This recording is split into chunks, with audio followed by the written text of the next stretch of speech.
पितृपक्ष में श्राद्ध कर्म के साथ साथ पितरों के निमित्त सीधा निकाला जाता है। आइए जानते हैं क्या विधान है। कुछ चीज़ें आपको जरूर रखनी चाहिए, जैसे तुरई पितरों को बहुत अधिक प्रिय है। तुरई की सब्जी शास्त्रों में कहा गया है।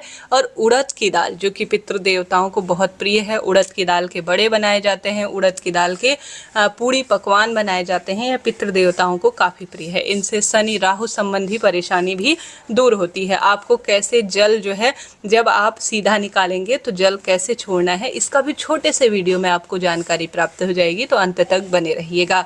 अब आप सभी को इस बात का ध्यान रखना है, सभी को यह सीधा निकालना है। घर का कोई भी एक सदस्य हो, भले ही आपके घर पर करने वाले व्यक्ति हैं, आपके माता पिता भी हैं, सास ससुर भी हैं, तब भी आपको श्राद्ध पक्ष में एक बार एक समय जो है, भले ही सर्वपितृ अमावस्या के दिन या किसी भी दिन, आपको सीधा जरूर निकालना चाहिए। कैसे, ध्यान से सुने। स्क्रीन पर आप देख पा रहे होंगे, आपको एक थैली लेनी है और आप सभी को जो है या कोई थाली लेनी है, इच्छा आपकी है। और यह किसे देना होता है, आप सभी सबसे पहले तो गरीब जनों को भी आप जरूर दीजिएगा, कोई दिक्कत की बात नहीं है। परंतु 3 व्यक्ति ऐसे हैं जिनके मुख से हमारे ब्राह्मण देवता तृप्त होते हैं अगर वह भोजन करते हैं, तो वह है ब्राह्मण देवता, श्वान और जो है कौवा। इन तीनों के मुख से गौ माता का भी इसमें स्थान आता है। तो आप कोशिश करें इनको रोज भोजन कराएं। इसके साथ साथ आपको एक दिन, देखिए मैं यहाँ पर बता रही हूँ आपको कि आपको ब्राह्मणों को दान जरूर करना है। भले ही आप किसी मंदिर में गरीब योग्य जो निर्व्यसनी हो उनको आपको दान देना है। जैसे कि स्वधा हमने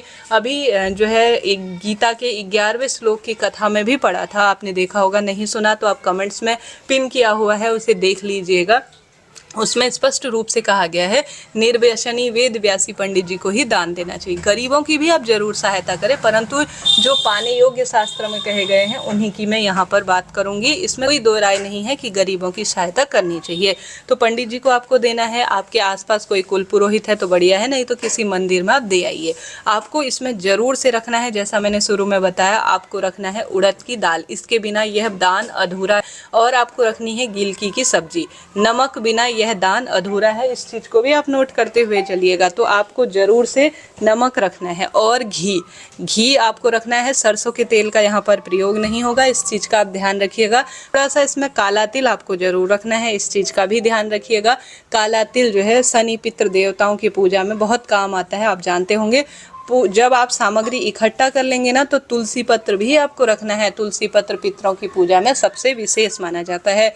इसके साथ ही नमक के साथ घी आपको रखना है। काली उड़द की दाल, चावल रख सकते हैं, आटा रख सकते हैं या दोनों भी रख सकते हैं। हल्दी, नमक, मिर्च, इनको आपको जरूर रखना है, इस बात का आप ध्यान रखें।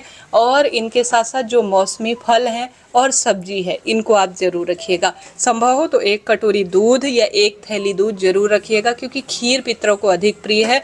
देखिए, आप पकाकर भोजन नहीं दे सकते हैं तो सीधे स्वरूप में दे रहे हैं, तो चावल जरूर रखना है, दूध जरूर रखना है, और आपको चीनी भी थोड़ा सा मात्रा में जरूर रखनी है। तो इन सब चीज़ों को कम से कम आप रखें। प्याज लहसुन यहाँ पर नहीं रखा जाएगा, इस चीज़ का ध्यान रखें। तामसिक चीज़ें कोई भी पितृपक्ष में न खाई जाती हैं, न पितरों को भोग स्वरूप प्रदान की जाती है और न ही दान की जाती है, तो इस चीज़ का भी आप ध्यान रखें।